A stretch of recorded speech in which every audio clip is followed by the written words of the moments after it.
Hello and good morning to all of you. मैं आशा करती हूँ कि आप सब बिल्कुल ठीक होंगे और एक बार फिर से आप सभी का स्वागत है हमारे channel current affairs by Ravi पे। तो फ्रेंड्स, ये है हमारी डेली करंट अफेयर्स की क्लासेस और यहाँ पर हम हर दिन मोस्ट इम्पॉर्टेंट 15 करंट अफेयर्स को डिस्कस करते हैं डिटेल्ड एक्सप्लेनेशन और रिवीजन के साथ साथ।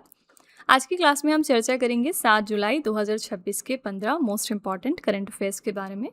तो अगर आप किसी भी वनडे एग्जाम की तैयारी कर रहे हैं तो करंट अफेयर्स को बेस्ट तरीके से पढ़ने के लिए आप हमारे चैनल को फॉलो कर सकते हैं। यहाँ पर हम आपको डेली करंट अफेयर्स के साथ साथ वीकली करंट अफेयर्स और मंथली करंट अफेयर्स के भी सेशंस प्रोवाइड करते हैं आपकी बेस्ट प्रिपरेशन के लिए। तो अगर आप पहली बार आए हैं हमारे चैनल पर तो हमारे कुछ स्टूडेंट्स का ही फीडबैक है जो आप खुद देख सकते हैं। और अगर आप हमारे सेशन का ट्रायल लेंगे 10 से 15 दिन तक, उसके बाद कहीं पर भी आप मॉक टेस्ट या पेपर अटेम्प्ट करेंगे तो आप देखेंगे कि बहुत सारे क्वेश्चंस हमारे इन सेशंस में से पूछे गए हैं। ठीक है, तो आप खुद करंट अफेयर्स में अपना स्कोर देखेंगे कि कैसे धीरे धीरे करके आपका स्कोर इम्प्रूव होने लगता है विथ टाइम। लेकिन इसके लिए बस हमारे साथ आपको कंसिस्टेंटली ज्वाइन करे रहना है और हमारे साथ बने रहना है। ठीक है, तो चलिए फ्रेंड्स, आज की अपनी क्लास हम शुरू कर लेते हैं। हमारी सेशन की शुरुआत क्विक रिवीजन के साथ होती है। मीन्स हमने एक दिन पहले जो 15 करंट अफेयर्स डिटेल में पढ़े होते हैं उनको हम अगले दिन दोबारा से वन लाइनर फॉर्मेट में रिवाइज करते हैं। तो कल हमने पहला क्वेश्चन किया था, भारत के पहले निजी ऑर्बिटल क्लास रॉकेट का क्या नाम है जिसे मिशन आगमन के तहत लॉन्च किया जाएगा? इसका नाम है विक्रम-1। ठीक है, और ये स्काईरूट एरोस्पेस लॉन्च करेगा। वर्ष 2027 से अंतर्राष्ट्रीय बुकर पुरस्कार को किस नए नाम से जाना जाएगा? तो इसका नया नाम हो रहा है बुकमान इंटरनेशनल बुकर पुरस्कार। ब्रह्मांड का अब तक का सबसे बड़ा डिजिटल नक्शा बनाने के लिए 10 वर्षीय legacy survey of space and time mission किस देश में स्थित वेरा सी रूबिन वेधशाला द्वारा शुरू किया गया? तो ये चिले में है। अगला, किस केंद्रीय मंत्री ने विदेशी प्रवासी नागरिकों की सुविधा के लिए electronic overseas citizen of India card launch किया? तो ये लॉन्च किया हमारे होम मिनिस्टर अमित शाह ने। नेक्स्ट है, जुलाई 2026 में एशियाई विकास बैंक ने भारत के किस राज्य में सार्वजनिक स्कूल प्रणाली को मजबूत करने के लिए 182.89 मिलियन डॉलर के ऋण को मंजूरी दे दी? तो ये कर्नाटका के लिए। नेक्स्ट है, जुलाई 2026 में इस्पात मंत्रालय ने किस केंद्रीय सार्वजनिक क्षेत्र उद्यम को मिनी रत्न श्रेणी 1 का दर्जा प्रदान किया? तो ये दर्जा मिला है मैकॉन लिमिटेड को। नेक्स्ट है, जुलाई 2026 में 23 नए उत्पादों को जीआई टैग मिलने के बाद कौन सा भारतीय राज्य तीसरा सबसे बड़ा जीआई पंजीकृत उत्पाद रखने वाला राज्य बन गया? तो ये पश्चिम बंगाल है। इस मामले में टॉप 3 राज्य हैं हमारे उत्तर प्रदेश, तमिलनाडु और पश्चिम बंगाल। नेक्स्ट है, भारत पेट्रोलियम कॉर्पोरेशन लिमिटेड ने किस देश की कंपनी आईबीवी ब्राजील पेट्रोलियो लिमिटाडा की शेष 39.14% की हिस्सेदारी को खरीदकर उसमें 100% पूर्ण स्वामित्व प्राप्त कर लिया है? तो ये देश है ब्राजील। नेक्स्ट है, जुलाई 2026 में किस राज्य सरकार ने महिलाओं की सुरक्षा को सुदृढ़ करने के लिए दुर्गा सुरक्षा स्क्वाड और सभी पुलिस थानों में 24/7 महिला हेल्प डेस्क की शुरुआत कर दी है? तो ये है स्टेट पश्चिम बंगाल। अगले, अंतर्राष्ट्रीय दूरसंचार संघ ने AI for good global commission में किस भारतीय उद्योगपति को संस्थापक सदस्य के रूप में शामिल किया है? तो ये है मुकेश अंबानी और सुनील मित्तल। नेक्स्ट है, किस भारतीय संस्थान ने डीआरडीओ के सहयोग से भारत का पहला स्वदेशी सामरिक एरोस्टेट विकसित कर लिया है? तो ये है आईआईटी दिल्ली। नेक्स्ट है, food safety and standards authority of India यानी भारतीय खाद्य सुरक्षा एवं मानक प्राधिकरण द्वारा प्रमाणित ईट राइट कैंपस का दर्जा पाने वाला भारत का पहला हवाई अड्डा कौन सा बन गया है? तो यह है लखनऊ का चौधरी चरण सिंह अंतर्राष्ट्रीय हवाई अड्डा। नेक्स्ट है, 4 जुलाई 2026 को किस देश ने अपनी स्वतंत्रता की 250वीं वर्षगांठ मनाई है? तो ये देश है संयुक्त राज्य अमेरिका और इनकी जो एनिवर्सरी है इंडिपेंडेंस की वो 4 जुलाई को होती है। 4 जुलाई 1776 को ग्रेट ब्रिटेन से इसको स्वतंत्रता मिली थी क्योंकि। नेक्स्ट है, पुरुषों के शॉटपुट F57 वर्ग में विश्व पैरा एथलेटिक्स रैंकिंग में शीर्ष स्थान हासिल करने वाले होकाटो होटोजे सेमा भारत के किस राज्य से संबंधित है? तो नागालैंड से। और आखिरी प्रश्न है, जुलाई 2026 में किस राज्य की सी बकथॉर्न सलूड़ी सफेद मक्का चंबा मेटल आर्ट सिरमौरी लोहिया किन्नौरी टोपी मंडी की सेपू बड़ी को जीआई टैग मिला? तो ये प्रोडक्ट्स हैं हिमाचल प्रदेश के। ठीक है, तो फ्रेंड्स, ये हमारे कल के मोस्ट इंपॉर्टेंट 15 करंट अफेयर्स हैं। अगर आप इनको फर्दर और अच्छे तरीके से समझना चाहते हैं तो आप हमारा कल का लेक्चर रेफर कर सकते हैं, वहाँ पर हमने इन क्वेश्चंस के बारे में डिटेल में बात की है। ठीक है, चलिए हम आज की अपनी क्लास अब शुरू कर लेते हैं। आज का हमारा पहला क्वेश्चन है, महिला T20 विश्व कप 2026 किस देश ने फाइनली जीत लिया है? तो वुमेन्स T20 वर्ल्ड कप इस साल किसने जीता है? आंसर है ए ऑप्शन, ऑस्ट्रेलिया की टीम ने। इसके बारे में जितने भी फैक्ट्स हैं ना, इसमें से कुछ भी एग्जाम में पूछा जा सकता है, तो ये वाली जो स्लाइड है इसका स्क्रीनशॉट लेके आपको रख लेना है और इसको फ्यूचर के लिए याद करते रहना है। ठीक है, तो इसमें विजेता टीम थी ऑस्ट्रेलिया और ये इनका 7वां खिताब है। इसके पहले इन्होंने 2010, 2012, 2014, 18, 20, 23 और 26 में ये ऑनर जीता था। और कप्तान इसकी कौन है? Sophie Molineux. ठीक है। उपविजेता टीम थी इंग्लैंड की। यहाँ पर कप्तान कौन है? नैट साइबरब्रंट। फाइनल मैच कहाँ पर हुआ? लंदन के लॉर्ड्स क्रिकेट ग्राउंड में। प्लेयर ऑफ द टूर्नामेंट यानी player of the final match का टाइटल किसको मिला? ऑस्ट्रेलिया की प्लेयर बेथ मूनी को। सर्वाधिक रन किसने बनाए हैं? तो डैनी व्याट हॉज ने, इंग्लैंड की प्लेयर हैं, इन्होंने 302 रन बनाए। सबसे ज़्यादा विकेट लिए हैं भारत की तरफ से श्री चरड़ी ने, इन्होंने 14 विकेट लिए हैं। मेज़बान देश था इसके लिए इंग्लैंड और वेल्स, और ये 10वां संस्करण था महिला T20 विश्व कप का इस साल। ये इवेंट 12 जून को शुरू हुआ था, 5 जुलाई को कंक्लूड हुआ। और इसमें पहली बार भाग लेने वाली टीम कौन सी है? नीदरलैंड। ये वाला फैक्ट जो है ना, ये बहुत ही इंपॉर्टेंट है। ठीक है। तो ये पूरी स्लाइड बार बार आपको रिवाइज करते रहनी है, इसमें से कोई भी क्वेश्चन आपके एग्जाम में क्योंकि आ सकता है। तो करेक्ट आंसर था ये ऑप्शन, ऑस्ट्रेलिया। चलिए इसी के साथ हम 2026 के कुछ इंपॉर्टेंट खेल पुरस्कार रिवाइज कर लेते हैं। पहला है महिला प्रीमियर लीग 2026 का टाइटल किस टीम ने जीता है? तो आरसीबी ने। फाइनल्स में इन्होंने दिल्ली कैपिटल्स को हराया था। हॉकी इंडिया लीग 2026 का टाइटल जीता कलिंगा लॉन्सर्ट्स ने। फाइनल्स में इन्होंने रांची रॉयल्स को हराया। 79th एडिशन की संतोष ट्रॉफी का खिताब जीत लिया सर्विसेज की टीम ने। फाइनल्स में केरला की टीम को इन्होंने हराया। विजय हजारे ट्रॉफी का खिताब जीता विदर्भ की टीम ने। फाइनल्स में सौराष्ट्र को हराया। 44वीं जूनियर राष्ट्रीय खो खो चैंपियनशिप 2026 में पुरुष वर्ग का खिताब जीता है कर्नाटका की टीम ने। फाइनल्स में महाराष्ट्र को इन्होंने हराया। ऑस्ट्रेलियन ओपन में महिला एकल का खिताब जीता अलेना रायबकीना ने, कजाकिस्तान की प्लेयर हैं। पुरुष एकल में विजेता रहे कार्लोस अल्कराज, ये स्पेन देश के खिलाड़ी हैं। टाटा आईपीएल 2026 किस टीम ने जीता है? तो आरसीबी ने। फाइनल्स में इन्होंने गुजरात टाइटंस को हराया था। पुरुष अंडर 18 हॉकी एशिया कप 2026 का खिताब किस देश ने जीत लिया? तो भारत ने। फाइनल्स में जापान को हमने हराया था। फ्रेंच ओपन, जिसको हम रोलैंड गैरोस भी कहते हैं, इसमें पुरुष एकल का खिताब जीता अलेक्जेंडर ज़्वेरेव ने, जो जर्मनी के प्लेयर हैं। और महिला एकल में विजेता रही मीरा एंड्रीवा। ठीक है। तो ये 2026 के आपके कुछ इंपॉर्टेंट खेल पुरस्कार हैं, इनको आपको ध्यान में रखना है। ठीक है। क्वेश्चन नंबर 2 है, ग्लोबल पासपोर्ट इंडेक्स 2026 में भारत का स्थान कौन सा है? तो ग्लोबल पासपोर्ट इंडेक्स 2026 के लिए रिलीज कर दिया गया। इसमें भारत को रखा गया है 125वें स्थान पर। बी ऑप्शन करेक्ट है। ग्लोबल पासपोर्ट इंडेक्स 2026 में भारत 125वें स्थान पर था। इस इंडेक्स के अनुसार भारतीय पासपोर्ट के जरिए 26 देशों में बिना वीजा यात्रा की सुविधा मिलती है। भारत को उन्नत गतिशीलता में 136वां, जीवन की गुणवत्ता में 118वां और निवेश में 94 नंबर का स्थान दिया गया। ठीक है। टॉप 3 देश यहाँ पर देखेंगे इस मामले में, तो पहले स्थान पर स्वीडन है, दूसरे पर स्विट्जरलैंड, तीसरे पर फिनलैंड है। और इसके जारीकर्ता कौन है? Global citizen solution. ठीक है। तो आपको इंडिया की ओवरऑल रैंक याद रखनी है। इंडिया की रैंक है 125। ग्लोबल पासपोर्ट इंडेक्स के साथ साथ आपसे एग्जाम में हेनले पासपोर्ट इंडेक्स भी बहुत ज़्यादा पूछा जाता है। ठीक है। हेनले पासपोर्ट इंडेक्स को टॉप किसने किया है? सिंगापुर कंट्री ने। और ये क्वार्टर वाइज रिलीज किया जाता है। क्वार्टर 1 की रैंक मैं बताऊंगी, क्वार्टर 2 की रैंक आपको बतानी है। ठीक है। क्वार्टर 1 यानी जो जनवरी में रैंकिंग रिलीज हुई थी, उसमें हमारी रैंक थी 80th। अब आपको कमेंट में बताना है कि क्वार्टर 2 में हमारी रैंक कितनी थी हेनले पासपोर्ट इंडेक्स में। ठीक है। इससे चेक होगा कि आप कितना पढ़ते रहते हैं और कितना चीज़ों को रिवाइज करते रहते हैं। क्वेश्चन नंबर 3 है, अमेरिका के फ्लोरिडा राज्य के टैम्पा शहर में आपी मानवतावादी पुरस्कार और प्रतिष्ठित टैम्पा शहर की कुंजी से किसे सम्मानित किया गया? ये प्रेस्टिजियस ऑनर है जो यूएसए की तरफ से दिया गया है रिसेंटली नीता अंबानी को। ए ऑप्शन करेक्ट है। रिलायंस फाउंडेशन की संस्थापक और चेयरपर्सन है नीता अंबानी। इनके उत्कृष्ट परोपकारी कार्यों के लिए अमेरिका ने इनको 2 बड़े सम्मानों से नवाजा है। पहला है आपी मानवतावादी पुरस्कार, आपी ह्यूमैनिटेरियन अवार्ड जिसको हम कहते हैं। दूसरा है टैम्पा शहर की कुंजी, key to the city of Tampa. ठीक है। ये नागरिक सम्मान उन्हें टैम्पा की मेयर जेन कैस्टर द्वारा स्वास्थ्य सेवा, शिक्षा और खेल और परोपकार के क्षेत्र में वैश्विक योगदान के लिए दिया गया है। तो आंसर यहाँ पर है ए ऑप्शन, नीता अंबानी। नीता अंबानी को 2025 में भी 2 ऑनर्स मिले हैं जो बहुत ही इंपॉर्टेंट हैं। पहला यहाँ पर इनको मिला था किस ह्यूमैनिटेरियन अवार्ड। ठीक है। और दूसरा अवार्ड इनको दिया गया था ग्लोबल पीस ऑनर का। ग्लोबल पीस ऑनर कहाँ पर दिया गया था इनको? मुंबई शहर में। तो ये 2 प्रेस्टिजियस ऑनर इनको लास्ट ईयर 2025 में मिले हैं। ठीक है। क्वेश्चन नंबर 4 है, जुलाई 2026 में पेरू की नई राष्ट्रपति के रूप में किसे चुन लिया गया?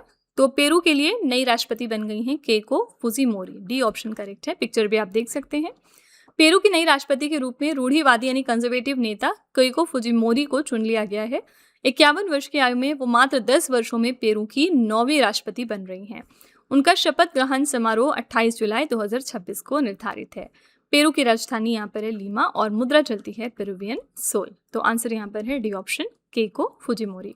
अभी रिसेंटली और एक कौन सा फीमेल अपॉइंटमेंट हुआ था साउथ कोरिया में। साउथ कोरिया में 2nd नंबर की फीमेल प्राइम मिनिस्टर कौन बन गई हैं, इनका नाम आपको याद रखना ज़रूरी है। इनका नाम है हैन सियोंग सो। ठीक है, ये हमारी 2nd नंबर की फीमेल प्राइम मिनिस्टर हैं साउथ कोरिया के लिए। ओके, क्वेश्चन नंबर 5 है, जुलाई 2026 में घोषित भारत दक्षिण पूर्व एशिया सबमरीन केबल सिस्टम किन देशों को आपस में जोड़ेगी। तो ये जो केबल सिस्टम है ये जोड़ेगा इंडिया, मलेशिया और सिंगापुर को। बी ऑप्शन यहाँ पर करेक्ट है। ठीक है, आप यहाँ पर मैप में भी देख सकते हैं। तो माइक्रोसॉफ्ट, सिंगटेल, टाटा कम्युनिकेशंस और लाइट स्टॉर्म से युक्त एक संघ ने भारत दक्षिण पूर्व एशिया सबमरीन केबल सिस्टम के निर्माण के लिए अनुबंधों पर हस्ताक्षर कर दिए हैं। क्या है ये सबमरीन केबल सिस्टम? तो I2C प्रोजेक्ट भारत, मलेशिया और सिंगापुर को जोड़ने वाला एक अत्याधुनिक सबमरीन केबल सिस्टम है। ये केबल प्रणाली लगभग 3600 किलोमीटर लंबी होगी, जो भारत के पूर्वी तट मछलीपट्टनम जो आंध्र प्रदेश में है, इसको चेन्नई से सीधे सिंगापुर और मलेशिया से जोड़ेगा। ठीक है, उद्देश्य क्या है? इसे विशेष रूप से AI, क्लाउड सेवाओं और भारी डेटा प्रोसेसिंग के लिए तैयार किया जा रहा है। तो ये जो सिस्टम है, केबल सिस्टम, ये किन देशों को जोड़ रहा है याद रखिएगा, इंडिया, मलेशिया और सिंगापुर इससे जुड़ेंगे आपस में। ठीक है, मलेशिया के साथ एक प्रमुख एक्सरसाइज इंडिया की कौन सी है? मलेशिया के साथ हम करते हैं हरिमऊ शक्ति नाम की एक्सरसाइज। ठीक है, ये हमारी बायलेटरल एक्सरसाइज है। और सिंगापुर के साथ हम 2 एक्सरसाइज करते हैं जो कि बहुत ही प्रोमिनेंट है। पहला आपका है सिम्बैक्स और दूसरा यहाँ पर है बोल्ड कुरुक्षेत्र। ये दोनों नाम की एक्सरसाइज जो है ये इंडिया करता है सिंगापुर देश के साथ। ओके, क्वेश्चन नंबर 6 है, फीफा विश्व कप 2026 से बाहर होने के बाद किस देश के दिग्गज खिलाड़ी नेमार ने अंतर्राष्ट्रीय फुटबॉल से संन्यास लेने की घोषणा की है? तो हाल ही में नेमार ने अपना रिटायरमेंट अनाउंस किया फ्रॉम इंटरनेशनल फुटबॉल। और ये कौन से कंट्री के लेजेंडरी प्लेयर थे? तो ब्राज़ील कंट्री के। तो ब्राज़ील के दिग्गज खिलाड़ी हैं नेमार। इन्होंने 2026 के फीफा विश्व कप से बाहर होने के बाद अंतर्राष्ट्रीय फुटबॉल से संन्यास लेने की घोषणा कर दी और वो 80 अंतर्राष्ट्रीय गोल के साथ ब्राज़ील के सर्वकालिक शीर्ष गोल स्कोरर हैं। ठीक है, 2026 का फीफा विश्व कप कहाँ पर हुआ है? तो इसको 3 कंट्रीज ने मिलकर को होस्ट किया है, संयुक्त राज्य अमेरिका, मैक्सिको और कनाडा ने। ठीक है, तो यहाँ पर ए ऑप्शन करेक्ट हो जाएगा, ब्राज़ील। अभी रिसेंटली 2 और प्लेयर्स हैं जिन्होंने अपना रिटायरमेंट अनाउंस किया था। इनमें पहला नाम किसका है? केन विलियमसन का। अगर कोई भी इस तरह से प्लेयर अपना रिटायरमेंट अनाउंस करते हैं ना, तो फिर आपको कंट्री याद रखनी होती है। ये न्यूजीलैंड से हैं। और दूसरे यहाँ पर इंपॉर्टेंट प्लेयर हैं मिस्टर बेन स्टोक्स। ठीक है, और बेन स्टोक्स इंग्लिश प्लेयर हैं, ये इंग्लैंड को बिलोंग करते हैं। तो कंट्री भी याद रखिएगा कि कौन से प्लेयर कौन सी कंट्री को बिलोंग करते हैं। क्वेश्चन नंबर 7 है, जुलाई 2026 में हिंदुस्तान शिपयार्ड लिमिटेड के नए अध्यक्ष और प्रबंध निदेशक कौन बन गए? हिंदुस्तान शिपयार्ड लिमिटेड के लिए हमारे नए चेयरमैन और मैनेजिंग डायरेक्टर बने हैं Chandrasekaran Raghuram. A option correct है, पिक्चर आप देख सकते हैं। तो रियर एडमिरल चंद्रशेखरन रघुराम ने विशाखापट्टनम में स्थित हिंदुस्तान शिपयार्ड लिमिटेड के नए अध्यक्ष और प्रबंध निदेशक के रूप में कार्यभार संभाला है। बात करेंगे हिंदुस्तान शिपयार्ड लिमिटेड की, तो इसकी स्थापना हुई थी 21 जून 1941 को। संस्थापक हैं वालचंद हीराचंद और मुख्यालय इसका आंध्र प्रदेश के विशाखापट्टनम में स्थित है। याद रखिएगा, ये वही कंपनी है जिसको अभी कुछ दिनों पहले अक्टूबर 2025 में मिनी रत्न का स्टेटस मिला था। ठीक है, तो ये हमारी मिनी रत्न कैटेगरी 1 की कंपनी है। ठीक है, क्वेश्चन नंबर 8 है, जुलाई 2026 में किस राज्य सरकार ने नीली अर्थव्यवस्था को बढ़ावा देने के लिए 2026 और 36 की अवधि हेतु डीप सी फिशिंग मिशन को मंजूरी दे दी है? Deep sea fishing mission recently Odisha में अप्रूव हो गया है। किस लिए? ब्लू इकोनॉमी को प्रमोट करने के लिए। तो ओडिशा सरकार ने डीप सी फिशिंग मिशन को मंजूरी दे दी। ये मिशन 2026 से 36 तक अगले 10 वर्षों तक चलने वाला है। इस 2295 करोड़ रुपए की पहल का उद्देश्य क्या है? मछली उत्पादन को बढ़ावा देना, समुद्री बुनियादी ढांचे का आधुनिकीकरण करना और 50,000 से अधिक रोजगार के अवसर पैदा करना। ठीक है, तो आंसर यहाँ पर हो जाएगा सी ऑप्शन, उड़ीसा। उड़ीसा पिछले दिनों चर्चे में था क्योंकि यहाँ पर एक फेस्टिवल मनाया गया है और इसका नाम क्या है? इसका नाम है राजा परबा फेस्टिवल। नेक्स्ट है, केंद्रीय पर्यावरण मंत्रालय द्वारा जारी एनिमल डिस्कवरीज 2025 की रिपोर्ट के अनुसार भारत में सबसे अधिक नई जीव प्रजातियां किस राज्य में दर्ज की गई हैं? एनिमल डिस्कवरीज की रिपोर्ट के अकॉर्डिंग सबसे ज्यादा number of new animal species हमने रिकॉर्ड किया है केरला राज्य से। डी ऑप्शन करेक्ट है। केंद्रीय पर्यावरण मंत्रालय ने कोलकाता में भारतीय प्राणी सर्वेक्षण के 111वें स्थापना दिवस के अवसर पर एनिमल डिस्कवरीज 2025 और प्लांट डिस्कवरीज 2025 का विमोचन किया है। इस सूची में केरला 98 नई पशु प्रजातियों की खोज के साथ पहले स्थान पर था। इसके बाद था पश्चिम बंगाल, जहां से 76 प्रजातियां खोजी गई हैं। कर्नाटका तीसरे स्थान पर था 67 प्रजातियों के साथ, और चौथे स्थान पर अरुणाचल प्रदेश है 65 प्रजातियों के साथ।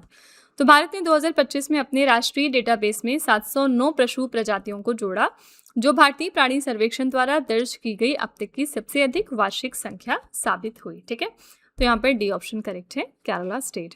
हमारे मिनिस्टर कौन है environment, forest and climate change के लिए? तो मिस्टर भूपेंद्र यादव। केरला में रिसेंटली इलेक्शंस हुए हैं, यहाँ पर नए चीफ मिनिस्टर कौन बने हैं? Mister V D. सतीशन। ठीक है, क्वेश्चन नंबर 10 है, जुलाई 2026 में किस भारतीय फिनटेक कंपनी की यूरोपीय शाखा को लग्जमबर्ग में भुगतान संस्थान का लाइसेंस प्राप्त हुआ है? तो इंडियन फिनटेक कंपनी की कौन सी यूरोपियन ब्रांच है ये जिसको पेमेंट इंस्टीट्यूशन लाइसेंस मिला है इन लग्जमबर्ग? आंसर यहाँ पर है पेटीएम, पेटीएम यूरोप पेमेंट ऐसे। ठीक है, तो भारतीय फिनटेक दिग्गज पेटीएम की यूरोपीय शाखा का नाम है पेटीएम यूरोप पेमेंट ऐसे। इसको लग्जमबर्ग में भुगतान संस्थान का लाइसेंस मिल गया है। इस एकल लाइसेंस और पासपोर्टिंग अधिकारों की मदद से पेटीएम अब पूरे यूरोपीय संघ यानी सभी इसके 27 सदस्य देशों में कानूनी रूप से अपनी भुगतान सेवाएं दे सकेगा। ठीक है, लग्जमबर्ग की राजधानी है लग्जमबर्ग सिटी और यहाँ पर मुद्रा चलती है यूरो। अभी कुछ दिनों पहले लेटेस्ट कंट्री कौन सी बनी है जिन्होंने हमारे यूपीआई यानी यूनिफाइड पेमेंट इंटरफेस को अडॉप्ट कर लिया है? ये कंट्री थी कैम्बोडिया। ठीक है, और कैम्बोडिया इसी के साथ 9th नंबर की कंट्री है जिसने यूपीआई को अडॉप्ट किया। इसके पहले 8वां देश ऐसा करने वाला कौन सा था? कतर। ये दोनों 2026 के करंट अफेयर्स हैं आपके। नेक्स्ट है विश्व जूनोसिस दिवस 2026 हमने कब मनाया? तो वर्ल्ड जूनोसिस डे हम 6 जुलाई को सेलिब्रेट करते हैं, और ये दिवस फ्रांसीसी जीव विज्ञानी लुईस पाश्चर द्वारा 6 जुलाई 1885 को रेबीज के पहले सफल टीके के लगाए जाने की याद में मनाया जाता है। जूनोटिक बीमारी हम किसे कहते हैं? तो विश्व स्वास्थ्य संगठन के अनुसार जूनोसिस वो संक्रामक बीमारियां होती हैं जो स्वाभाविक रूप से रीढ़धारी यानी वर्टेब्रेट जानवरों से मनुष्य में फैल जाती हैं। ठीक है, तो वर्ल्ड जूनोसिस डे हम 6 जुलाई को ऑब्जर्व करते हैं। इस दिन बेसिकली हम इसके बारे में थोड़ी अवेयरनेस क्रिएट करने की कोशिश करते हैं। 4 जुलाई को हमने पीछे देखा, यूएस ने अपना इंडिपेंडेंस डे सेलिब्रेट किया था, और 7 जुलाई को आपका होता है वर्ल्ड चॉकलेट डे। ठीक है, नेक्स्ट है जुलाई 2026 में भारत सरकार ने ई रिक्शा और बैटरी वाहनों को दूर से बंद करने के लिए दुरुपयोग किए जा रहे किन ऐप्स को बैन कर दिया है? तो रिसेंटली 3 ऐसे एप्लीकेशंस हैं जिनको इंडिया में अब बैन कर दिया गया। कौन कौन से? बैट बीएमएस, लॉसिगी और इपोक आई आयन। ठीक है, तो जुलाई 2026 में केंद्र सरकार ने गूगल प्ले स्टोर और एप्पल ऐप स्टोर से 3 प्रमुख बैटरी मैनेजमेंट ऐप्स हटाने के निर्देश दे दिए। इन ऐप्स के जरिए ई रिक्शा और इलेक्ट्रिक वाहनों की बैटरी को दूर से ही बंद यानी रिमोट शटडाउन किया जा रहा था। ठीक है, तो ये 3 प्रतिबंधित ऐप्स कौन से हैं? बैट बीएमएस, लॉसिगी और इपोक आई आयन या फिर इपोक्लाई ऑयन। ठीक है, तो ये 3 एप्लीकेशंस अब इंडिया में बैन हो गए कंप्लीटली। इसके पहले टेलीग्राम के बारे में बहुत सारे लोग पूछ रहे थे, तो टेलीग्राम कुछ दिनों के लिए सिर्फ बैन हुआ था और इसको मतलब बंद करा गया था एक तरह से। रीज़न क्या था? ताकि जो नीट एग्जाम का फिर से टेस्ट होना था यानी जो री नीट का पेपर था वो लीक ना होने पाए, उसमें कोई तरह का फ्रॉड ना होने पाए। ठीक है, लेकिन अब फिर से टेलीग्राम को रीस्टार्ट कर दिया गया है। नेक्स्ट है जुलाई 2026 में प्रधानमंत्री नरेंद्र मोदी ने किस स्थान पर CG semi outsourced semiconductor assembly and test सुविधा का उद्घाटन किया है? तो रिसेंटली इसका इनॉग्रेशन हो गया है गुजरात के सानंद में। बी ऑप्शन करेक्ट है। इस अत्याधुनिक संयंत्र को 7500 करोड़ रुपए से अधिक के भारी निवेश के साथ विकसित किया गया। ये सुविधा भारत, जापान और थाईलैंड के औद्योगिक भागीदारों का एक संयुक्त प्रयास है। ठीक है, क्या है ये outsource semiconductor assembly and test? तो ओसैट का फुल फॉर्म है outsource semiconductor assembly and test, और ये एक ऐसी उन्नत फैक्ट्री सुविधा होती है जहां पर कच्चे सिलिकॉन चिप्स को अंतिम रूप से पैक, असेंबल और टेस्ट किया जाता है। ठीक है, आंसर यहाँ पर है बी ऑप्शन। गुजरात के सानंद में रिसेंटली इसका इनॉग्रेशन हो गया है। नेक्स्ट है जुलाई 2026 में केंद्रीय समुद्री मत्स्य अनुसंधान संस्थान के वैज्ञानिकों ने साइटोप्सिस इंडिका यानी इंडियन डोरी नामक मछली की एक नई प्रजाति की खोज कहां पर की है? तो ये इन मछली की एक नई स्पेशीज हमें हाल ही में मिली है अरब सागर से दक्षिणी केरला तट के पास। ठीक है, तो साइटोप्सिस इंडिका गहरे समुद्र में पाई जाने वाली मछली की एक नई प्रजाति है। इसे CMFRI यानी कि central marine fisheries research institute के वैज्ञानिकों द्वारा दक्षिणी केरल के तट से दूर अरब सागर में पूर्वी लक्षद्वीप सागर के महाद्वीपीय ढलान पर 350 से 500 मीटर की गहराई में खोजा गया है। ठीक है, आंसर यहाँ पर डी ऑप्शन, अरब सागर में। बात करेंगे central marine fisheries research institute की। इसका हेडक्वार्टर कहाँ पर है? तो कोची में। और ये ministry of agriculture and farmers welfare के अंतर्गत काम करती है। और डू रिमेंबर कि ये आईकार की बॉडी है, Indian council of agricultural research के अंतर्गत आती है। ठीक है।